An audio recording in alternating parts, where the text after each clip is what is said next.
الحمد لله نحمده ونستعينه ونستغفره ونؤمن به ونتوكل عليه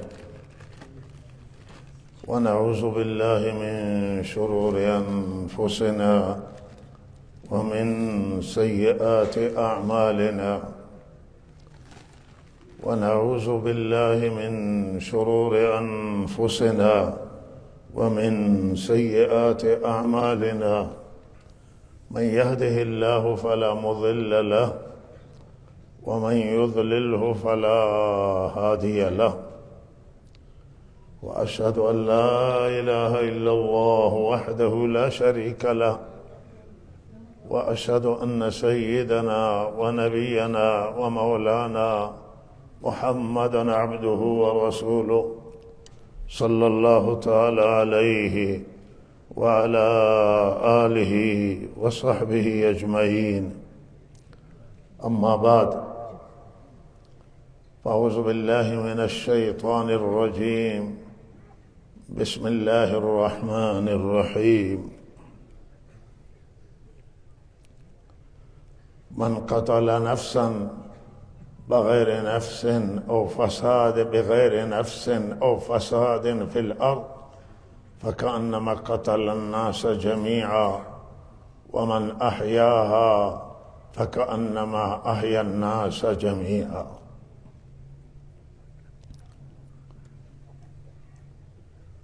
حرف اول در رابطه با عظمت و بزرگی پروردگار هست. همه این جهان و همه این عالم در واقع یک نمایشگاهی است که الله تعالی این نمایشگاه را برقرار کرده. شما نگاه کنید، جهانیان نگاه کنند که چه چیزهای الله رب العزت، چه موجودات متنوع با حکمت خودش، با دانش خودش، با قدرتش الله تعالی به وجود آورده.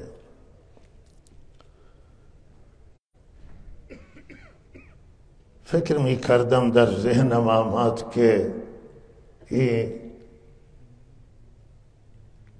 جای چشمم به قدم افتاد و به پا افتاد و فکر کردم که سبحان الله، حکمت الله تعالی را ببین که همه قدمی که بشر و انسان به آن راه می رود، ما راه می رویم، این را الله با چه حکمتی آفریده که انسان کاملا تنظیم میشه.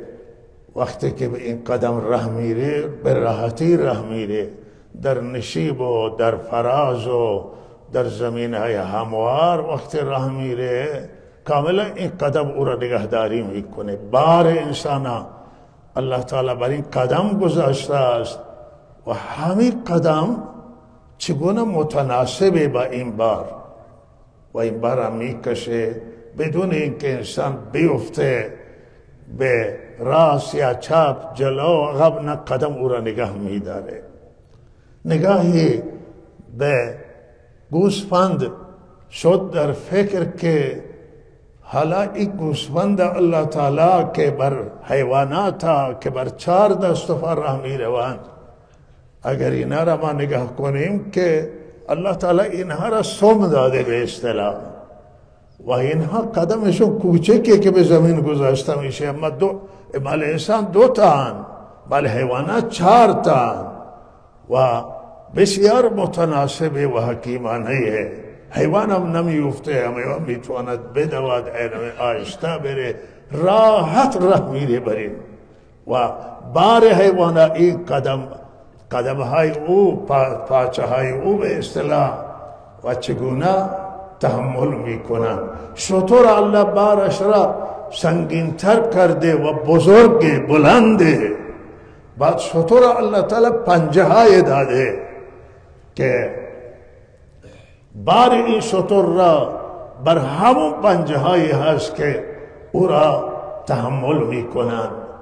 و تمام موجودات شما نگاه کنید، تمام موجودات را الله روی حکمت آفریده. پرنده ها را که الله آفریده است چون برای پروازن الله به اونا پر داده و دم دارند و سرشون هم متناسبه با شکستن هوا و پرواز. و لحاظا وقتی هواپیما را ساختن همین پرنده ها را مورد مطالعه قرار دادن. چگونه می نشینه پرنده های سنگین که می نشینن در جا نمیتونه، می نشینه و می دود تا قرار می گیرد. پرواز کم می کنه، می دوه پرواز می کنه. و بشر وقتی که هواپیما را ساخته بالاخره این حیوانات مانند پرندگان که پرواز میکنند در نظر داشته، ماهی ها را در نظر داشته که در ما آب شنا میکنند و هواپیما هم در آب هوا شنا میکنه. و این حکمت، این دانش رب العالمین و حکمت های پروردگار که ما نگاه بکنیم به عظمت الله تعالی در وجود خود انسان یک دلیل کامل برای وحدانیت الله، برای قدرت الله، برای عظمت الله، برای بزرگی الله. دلیل یکی از دلائل بزرگی و عظمت الله تعالی وجود خود ما هست که در وجود ما چه گذشته است.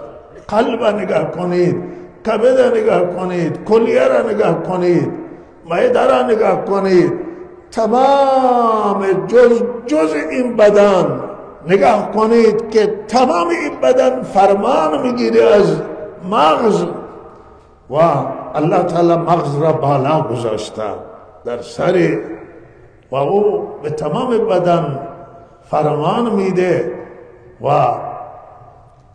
و قلب قرار داده است که مرکز بالاخره انسان قلب هست و رئیس الاعضای. همه اینها را الله روی چه حکمت آفریده و چقدر حکمت در آفرینش گذاشته، در خلقت گذاشته. اینها دلیل عظمتن، دلیل وحدانیتن، دلیل بزرگی پروردگارن. انسان الله چشم داده، یک چشم ظاهری داده، یک چشم درون انسان الله قلب گذاشته است که او بینایی اصلی انسان در قلبه و انسان باید فکر کنه روی این و ذهنش و فکرش را ببره به عظمت الهی، به بزرگی خدا، به یگانگی خدا، به وحدانیت خدا و همه با پروردگار علاقه داشته باشد. با خدا محبت کنید، شکر خدا را به جا بیاوریم، فرمان ببریم از خدا و اطاعت کنیم از خدا، گوش به فرمان خدا باشیم و همیشه در سختی ها، در خوشی ها، در همه حالت با الله در ارتباط باشیم و وقت سختی وقتی او را ندا میکنیم بدانید که الله جواب خواهد داد. الله در انتظار بندگان هست که بندگان در همه حال الله را ندا بکنند. دل انسان بره به سمت پروردگار، سوی خدای بزرگ و خدای عظیم و از او کمک بخواهیم، از او مدد بخواهید و همیشه او را ندا کنید. یا حی یا قیوم یا رب العالمین یا ارحم الراحمین یا رب.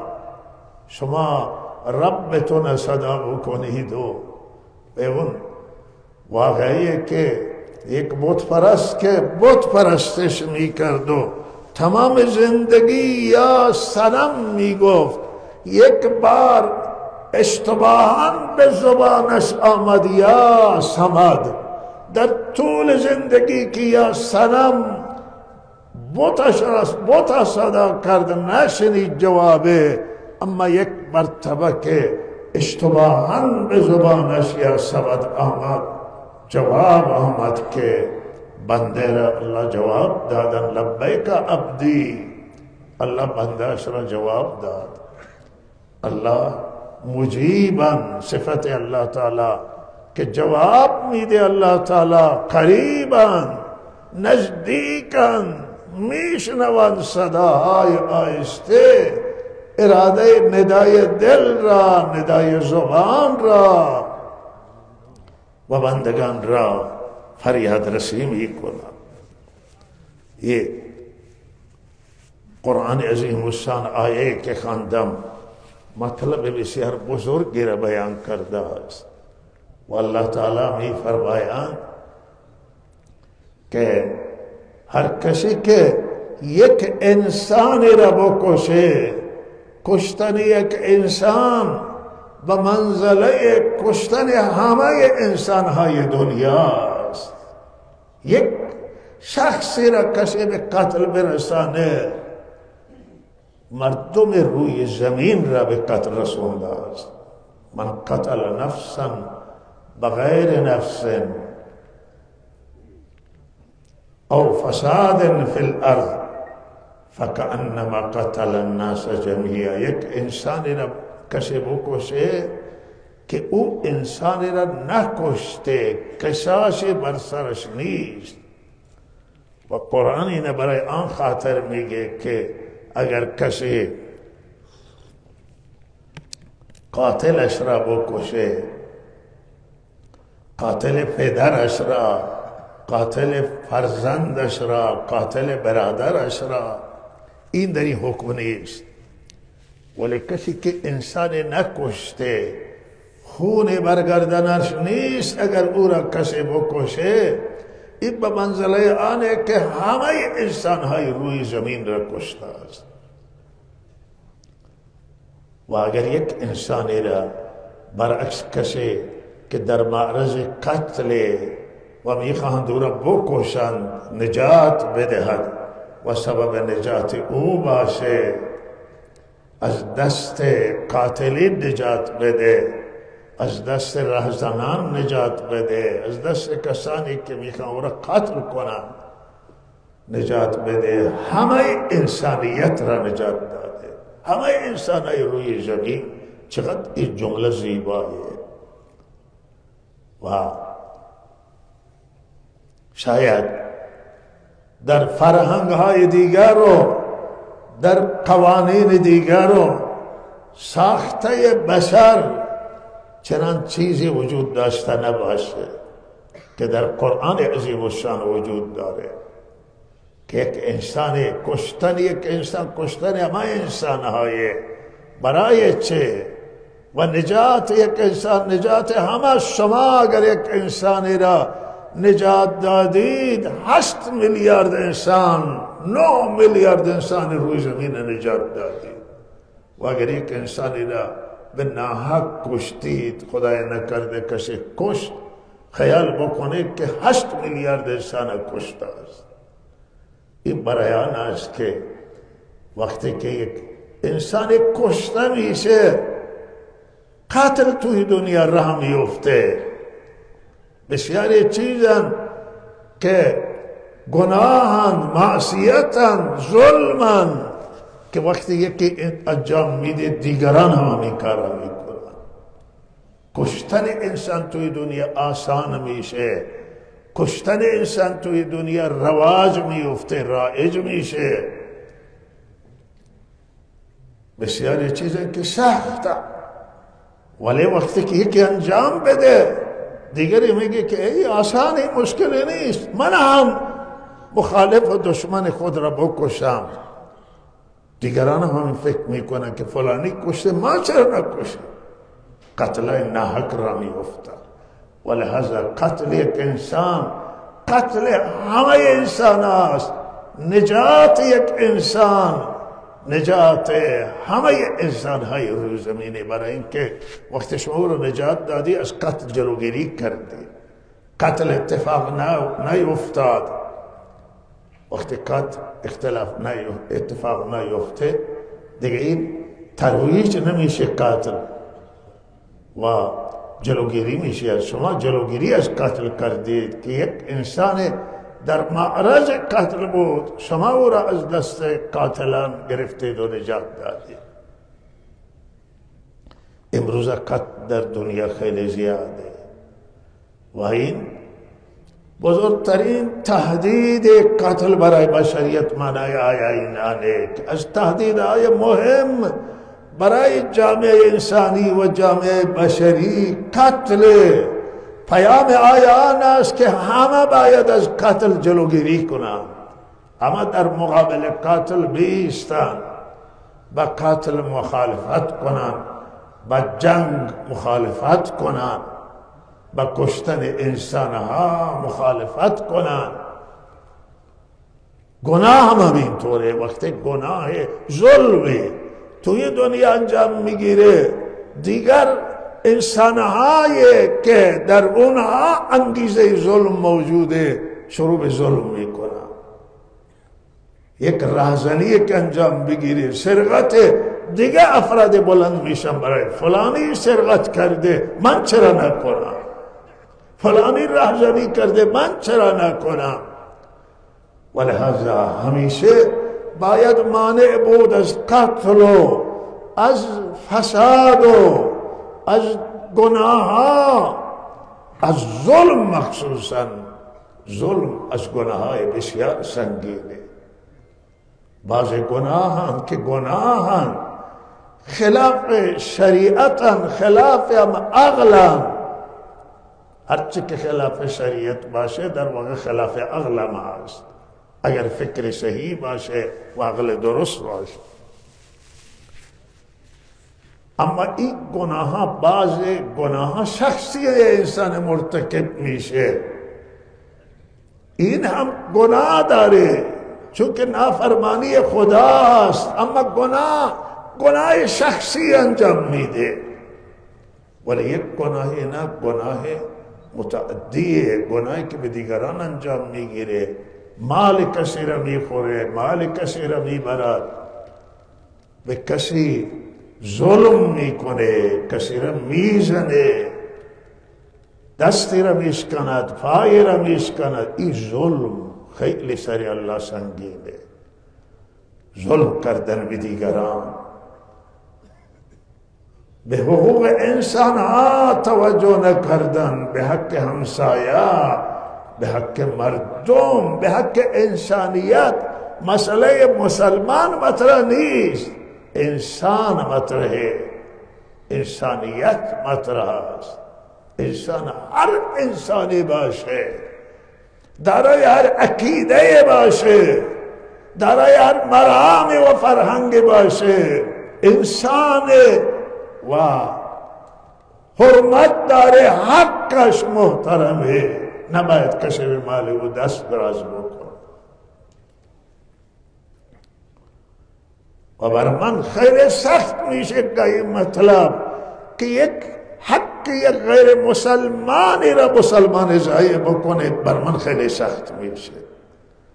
میگن که مسلمان که وقتی ما ادعا داریم که دارای تعلیم و فرهنگ و تمدن آسمانی هستیم و دارای آخری دینیم و ادعا میکنیم پیروی حضرت محمد رسول الله صلی الله علیه وسلم را، بعد هست که مسلمان ظلم بکنه. ظلم برای ما شایسته نیست، برای مسلمان، برای هر هیچ کسی، هیچ انسان دارای عقل، ولو اینکه پروردگار و الله را قبول داشته نباشه، نباید ظلم بکنه به انسان دیگر، به حیوانات. ولی ما چه تعلیم زیبایی داریم، چه تعلیم بزرگی داریم و از تعلیممان متاسفانه فاصله گرفته. اینجا است که من قتل نفسا بغیر نفس او فساد فی الارض، یا کسی که انسانی را نکشته و گرفتار فساد فی الارض نشده، و صحیح ترین تفسیر فساد فی الارض آنه که مسلحانه رهزنی نکنه، سلاح برداره کسی و رهزنی بکنه، این فساد فی الارض و با سلاح بجنگه. بالاخره این که سلاح برداشته و جنگیده است فساد فی الارض، با او درگیر شدن درسته، یا آدمی بکشه زدنی او درسته، اما نه اونی که بالاخره اعتراضی داره و حرفی داره، مشکل داره، گرفتاره، بهرحال اون حرفش باید مورد توجه قرار بگیره. ما مردم ایران همه یکی هستیم و در بیان مردم ایران و ملتی هستیم که با هم متحدیم. همه ملت ها دارند این اتحاد را، وحدت ملی دارند و امنیت ملی نتیجه وحدت ملی است.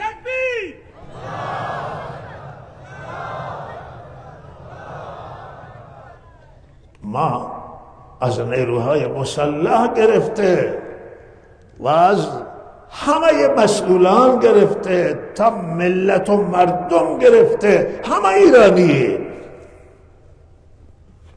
و ما باید یک دیگر را رعایت کنیم.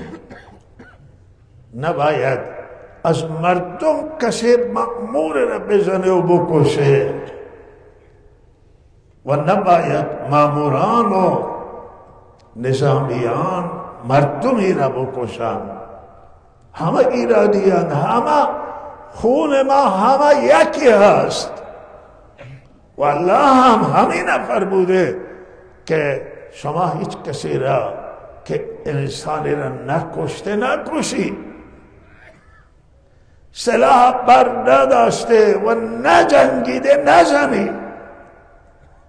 کسی که چوبی در دسته، کسی که سنگ را در دست نگیره، سنگ در دسته، جواب سنگ گلوله نیست. شما یک دیگر را نزنید، بر یک دیگر ترحم داشته باشید.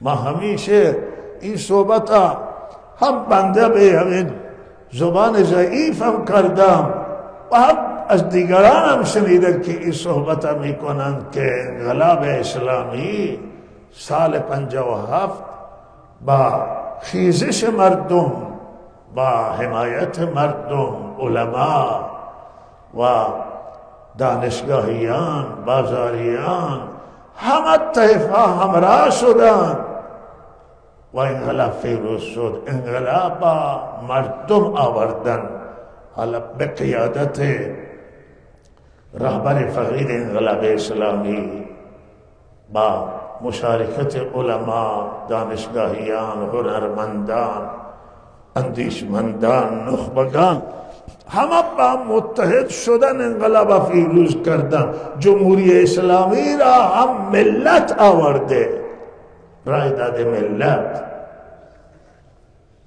همین مردم ایران آوردن و این انقلاب نه با کودتای نظامی آمده، نه نظام با کودتای نظامی و نه با سلاح استقرار پیدا نکرده است، بلکه این با حمایت مردم و خیزش مردم و حرکت مردم برای آزادی، برای اجرای عدالت،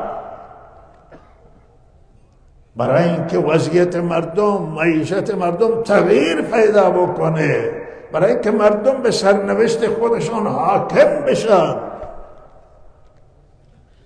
استقلال پیدا بکنه این ملت، شرف و عزت پیدا بکنه این ملت. این ملت خیزش کردند و انقلاب کردند و انقلاب با حمایت مردم آمده. همیشه گفته شده که انقلاب تا زمان باقی خواهد ماند که مردم در صحنه باشند، مردم بخواهند.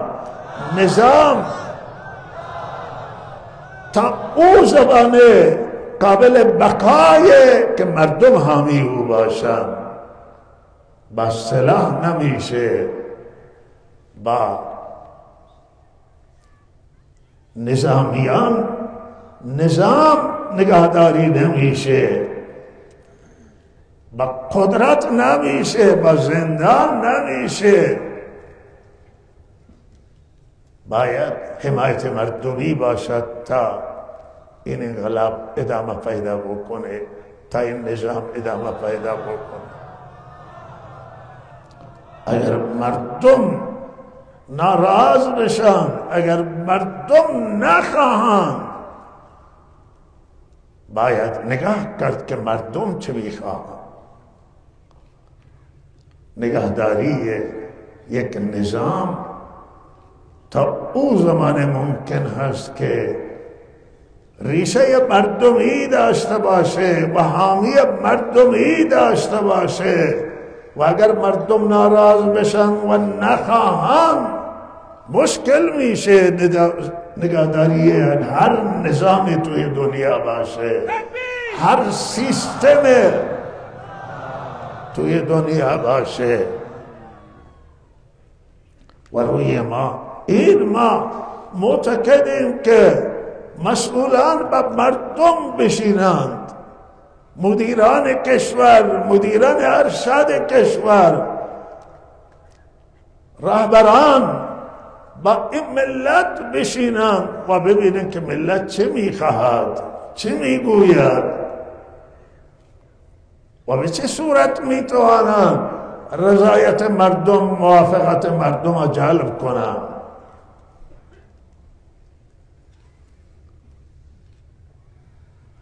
این نکته مهمه و با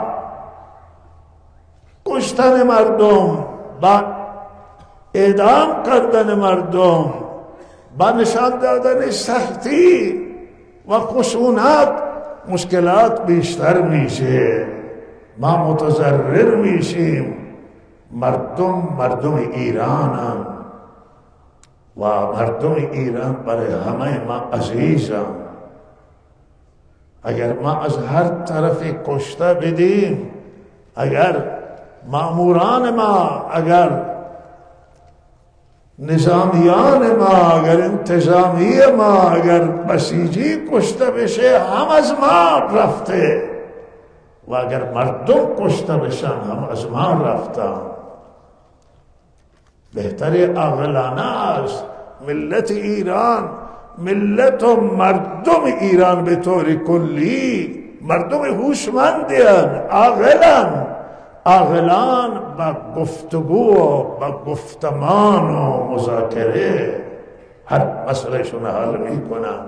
ما هم با مردم بشینیم، خواست مردم را ببینیم، مردم چگونه رضایتشون به دست می آید. آیا مردم با تغییرات راضی میشن یا نمیشن؟ با چه چیزی مردم راضی میشن؟ لحظه این عقل ترین مسائل برای بعد.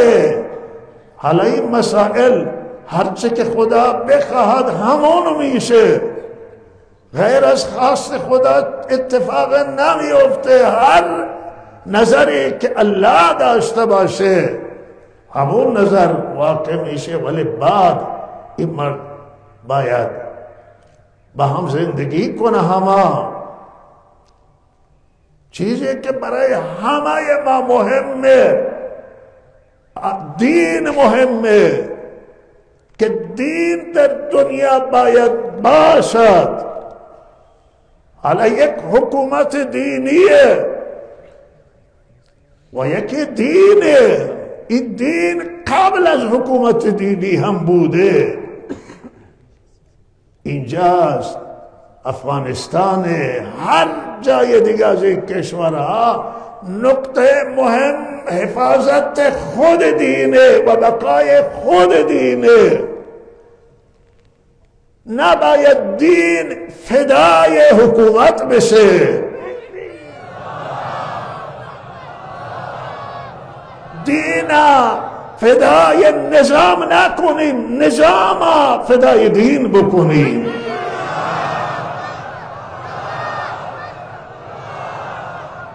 دین قبلا بوده، بعد هم خواهد بود، و لحاظا نباید از دین هزینه بشه برای نظام، نباید از دین هزینه بشه برای حکومت اسلامی، بلکه حکومت اسلامی و نظام باید هزینه دین بشن.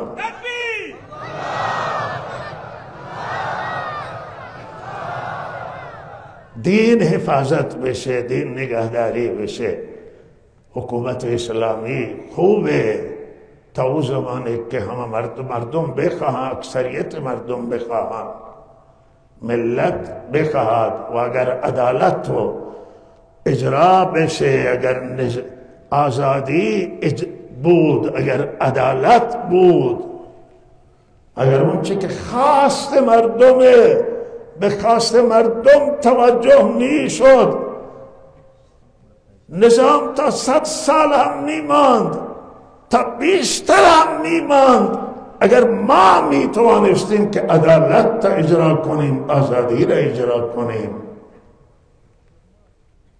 خواسته ملت چه می خواهند اجرا می کردیم، اگر ما مردمی فکر می کردیم، در خدمت مردم بودیم، می توانست بیشتر. ولی بهرحال حضرت رسول صلی اللہ علیہ وسلم 10 سال حکومت کردن. اگر حکومت کردن چیز بسیار مهمی بود، الله تعالی حضرت رسول 100 سال عمر میداد، 200 سال عمر میداد، 1000 سال عمر میداد. خلفای راشدین 30 سال حکومت کردن، مجموع میشه 40 سال. و اگر این 40 سال دوران طلایی این صدر اسلام، حضرت علی 4 سال حکومت کردن. اگر حکومت چیز خیلی مهمی بود، حضرت علی را الله 100 سال عمر میداد، 4 سال عمر داد. مهم حکومت کردن نیست، حکومت اسلامی مهم نیست، عدالت مهمه. اگر در حکومت اسلامی عدالت باشه درسته، در حکومت اسلامی آزادی باشه درسته، در حکومت اسلامی خدمت مردم باشه درسته، رضایت مردم باشه درسته. این مهمه.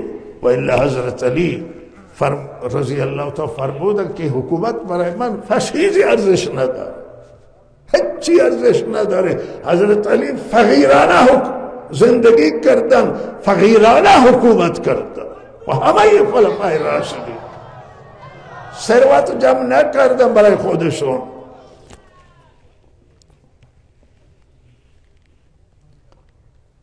و از دنیا رفتن، اما نمونه گذاشتن، اما الگو گذاشتن از خودشون.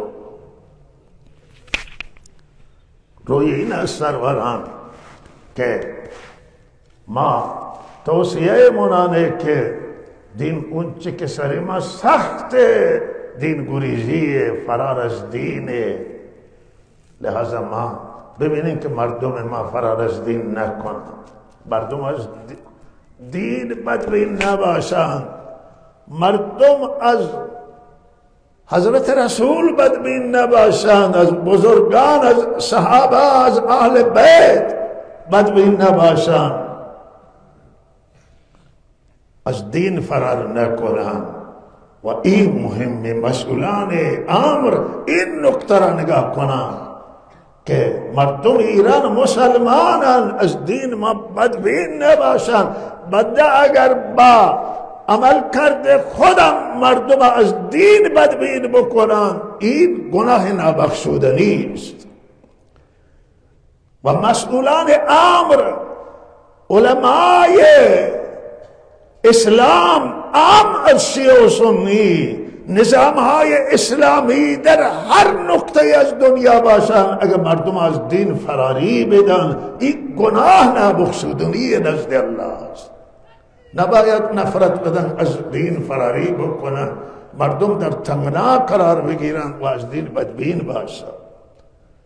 و مهمه که مردم باید به دین آورد، گرویده دین باشن و این عملی است که نزد الله تعالی مثل و مانند نداره و این گسترش عدالت و این دادن حق به مردم، دادن آزادی به مردم. سخت بگیری درست نیست. آن حضرت من کردن سخت بگیری، یسرو ولا تعسرو، بشرو ولا تنفرو. مردم بشارت و خوشخبری به عفو الله بدید، مردم به رحمت خدا امیدوار کنید. فرمودم با مردم سخت نگیرید. این همه ایرانیانی که الان بالاترین سرمایه هر ملت و هر کشور نیروهای انسانی هستند، بالاترین سرمایه کشور مردم کشورن، مردم توانمندن، مردمی که دارای علمن، هنرن، هنرمندان کشور، دانشمندان کشور، متخصصان کشور، دنیا را که آباد کردن ملت ها با افراد، با ملت خودشون، کشورها را که آباد کردن، کشورهای توسعه یافته با ملت توسعه یافته شدن و توسعه ملت ها با علم و دانش و کشور ما هزینه کرده برای در زمینه علم، در زمینه دانشگاهی کار شده، اما این بخش بزرگی از این تحصیل کردگان و انسانهای توانمند مهاجرت کرده از ایران و دارن بیرون از کشور زندگی می کنند، کشورهای دیگر را دارن آباد می کنند. این سرمایه ملت ایرانند، این مغزای متفکر و انسانهای توانمند در میان این است که کشور به وجود اینها نیاز داره. اگر ایران بخواهیم بسازیم و آباد باشه، باید تمام ایرانی ها را برگردانیم که خارج از کشور زمینه باید فراهم بشه. اینطور که نمی آید با دلار 40,000 تومان اینه بر نمی گردن.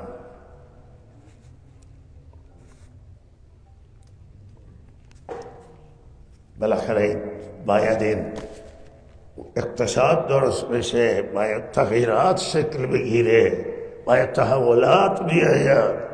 همونی که امروز مردم توی خیابان ها فریاد میزنن انجام بگیرید تا بیاید. زنان، مردان، زنان توانمند سرمایه ملتان، مردان توانمند، جوانان توانمند. و از اینجا جا داره که من این نکته را به کشور همسایه افغانستان بگم و از رهبری افغانستان، امارت اسلامی، این درخواست مطرح کنم که زمینه تحصیل زنان را در علوم عالیه در دانشگاه فراهم کنید.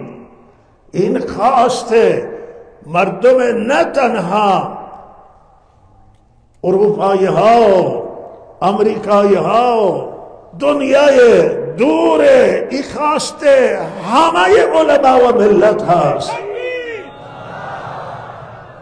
همه مسلمانان، همه علمای جهان اسلام این خواست از شما دارند که شما زمینه را فراهم کنید. علم مرد و زن نداره، چه علم شریعت باشه چه علم دین باشه، علم هر علمی باشه، زن و مرد نداره. زنان فرا بگیرن، مردان فرار بگیرن، مغزها متفکر بشن، انسانها شکوفایی انسان با دانش، توانمندی با دانش، دانش نیازه. چه بسا زنانند که از مردان جلوتر می روند، چه بسا مردانند که جلو می روند. زمین فراهم بشه. اینها سرمایه افغانستان.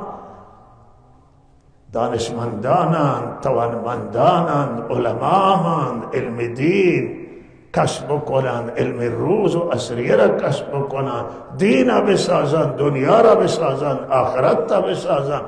آبادی افغانستان یا ایران با مردم صورت میگیره. سرمایه مردم افغانستان معادن افغانستان نیستند، زمین زراعی افغانستان نیست، سرمایه ایران نفت و گاز نیست، سرمایه ملت، سرمایه اصلی مردم، نیروی انسانیه. ولهذا این انسان ها باید تربیت بشن تا بسازن کشورها. و من امیدوارم که انشاءالله این بتوانه عزیزان ما زمینه را هرچه سریعتر فراهم کنه. این دغدغه همه ما و دغدغه همه هست که زمینه تحصیل دختران فراهم بشه.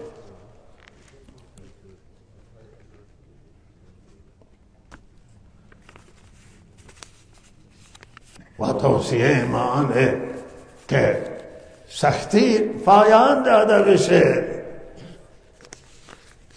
اعدام و به هر حال محاربه قرار دادن و گزارش هایی که میرسه از شکنجه ها در بازداشتگاه ها و زد و کوب و بسیاری از مسائل که به زبان گفته نمیشه، حکایت میشه.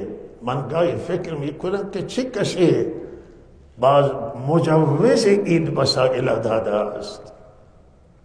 شریعت اسلام قوانین داره، حاکمان، قضات و سایر مسئولان دنیا و مسئولان کشور ما در چارچوب اسلام میتوانند کار کنند، در قوانین اسلامی کار کنند و هیچ متهم را نمیشه زد، هیچ متهم را نمیشه به زور اقرار گرفت، هیچ کسی را بدون اینکه انسانی را بکشه نمیشه کشت.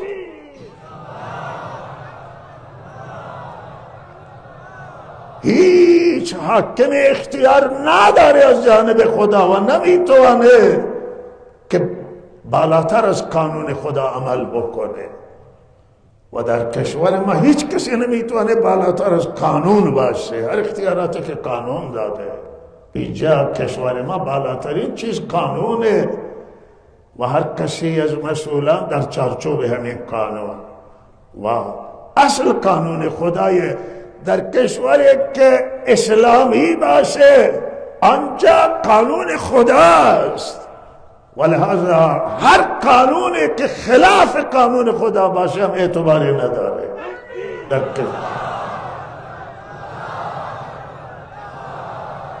و من تعجب میکنم گاهی که حرفا میشنوم که بعضی برای میگن که یعنی ولی امر هر کاری را، دستوری را که صلاح بدانه میتونه بکنه. این توی معتقدات اهل سنت نیست.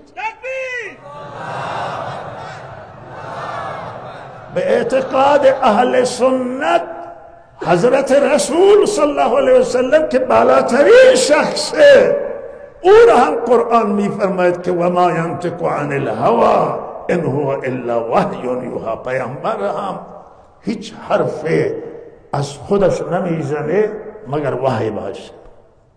پیامبر هم اتباع وحی را میکنه و قرآن هم خطاب میکنه به آن حضرت که شما تابعداری وحی را بکنید.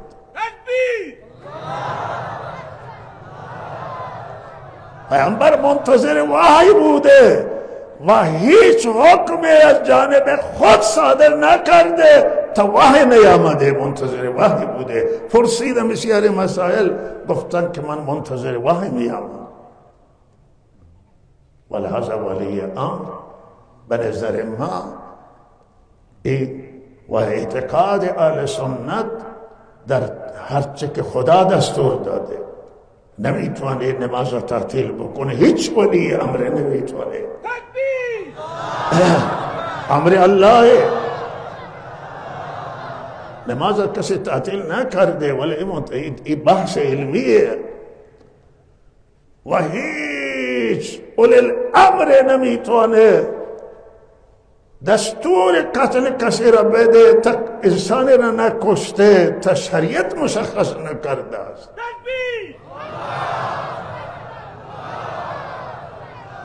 ولایت و ولی امر مسلمین و حکومت به هر سطح برسه در چارچوب شریعت اسلام، در چارچوب قوانین پروردگار.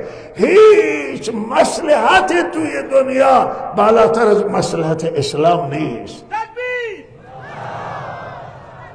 مصلحت نظام باید تابع مصلحت و اسلام باشه و در چارچوب اسلام باشه. اگر اسلام چیزی را ناجایز کرده، مصلحت نظام او را نمیتونه جایز قرار بده. این اعتقاد اتفاقی و مجمع علیه اهل سنت.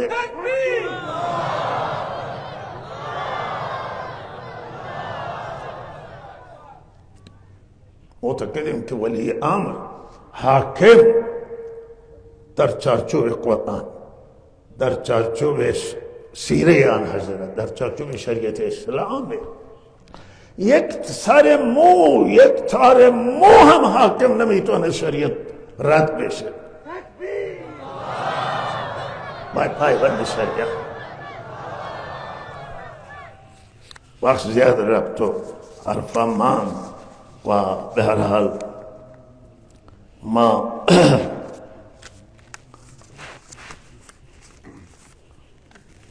درخواست من واقعا ما گاهی که می فکر میکنیم حادثه خونین فکر میکنیم، میمانیم تو قضیه. یعنی ما میگیم که آخه چرا این مثلا قضیه همین مردم اینجا برای نماز آمده، اینجا آمده برای نماز و چگونه این مردم زده شده. ما هم ایرانیم و شهروند ایران و همین مردمی که تو ایران جای دیگه، توی تهران، توی مناطق کردنشین، سایر مناطق همه ایرانی و من نصیحت همینه، توصیه همانه که شهروندان نزنید. شهروند ایرانی، هیچ کسی شهروند من، هیچ حکومت بالاخره به این صورت نمی کنه. خیرخواه شماییم، نسبت به شما دلسوزیم، هیچ کسی اینطور نمیزنه مردم. من خواهشم همینه، خواستم همینه که نظامیان عزیز این نظامیان را من بگذارید که توی پادگانایشان بمانند و اینها برای دفاع از میهن اسلامیه برقرار نظم برقرار کنند، ولی از زدن مردم خودداری کنند.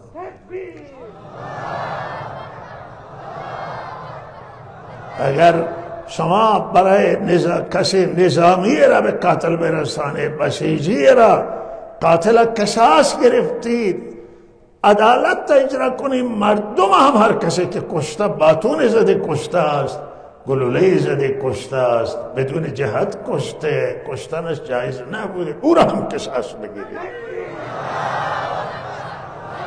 قصاص از طرفین اجرا کنید و عدالت بکنید که اللہ تعالی راضی بشه. و من خواستم از همه مردم ایرانی که اعتراض مسالمت آمیز باشه، به ضرر نزنید به اموال مردم،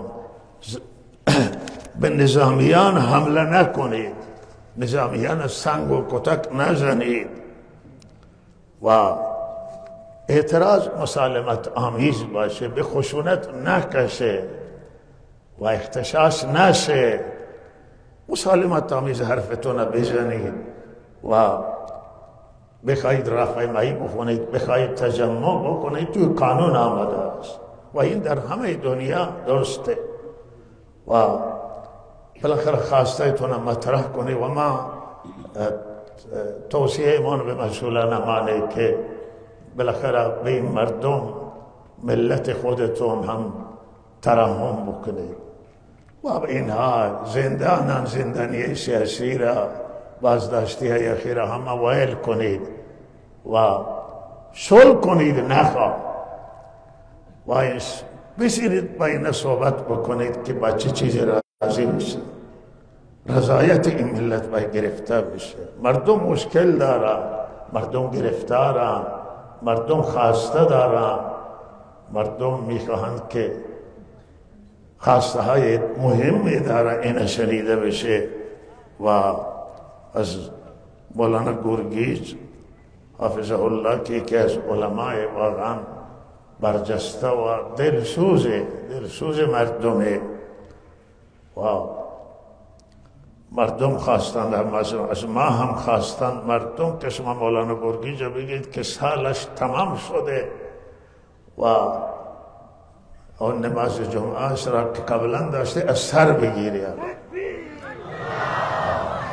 این تقاضای مردم هست و انشالله مولانا گرگیز روی هم فکر کنه و خواسته مردم ما میگیم خواسته مردم بالاخره شنیده بشه و در روی این فکر کنه و انشالله ما امیدواریم که مولانا برگرده و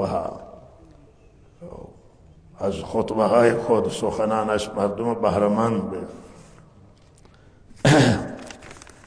علما اینجا جلسه داشتن در علما اصحاب مدارس و علمای سرشناس و هم جلسه بسیار خوبی بود و خواسته های هم داشتن که در یک بیانیه مطرح کردن امیدواریم که به این مسائل علمایی که احضار کردن بله علما هم یا بازداشتن خواسته ملت و مردم اینه که نازاد بشن به طور که خواسته برای همه زندانیان مطرح شد خواسته برای علما هم مطرحه و ازاریه ها را لغو کنند و انشاءالله بشینیم با هم گفتمان و صحبت و مردم زایدان مرتب من یادآوری میکنند که به هر حال به این مسئله رسیدگی بشه به این حادثه جمعه خونین و به این تلفات سنگین و به این مردمی که زخمی شدن و ما دادگاهی تشکیل شده و داره رسیدگی میکنه انشالله اگر ما بتوانیم هفته آینده گزارش میدیم که کارش تا کجا رفته و کجا نرفته و اون چی که خواسته مردم همینه که اونهایی که مردم به قتل رسوندن قصاص بشن در خواسته مردم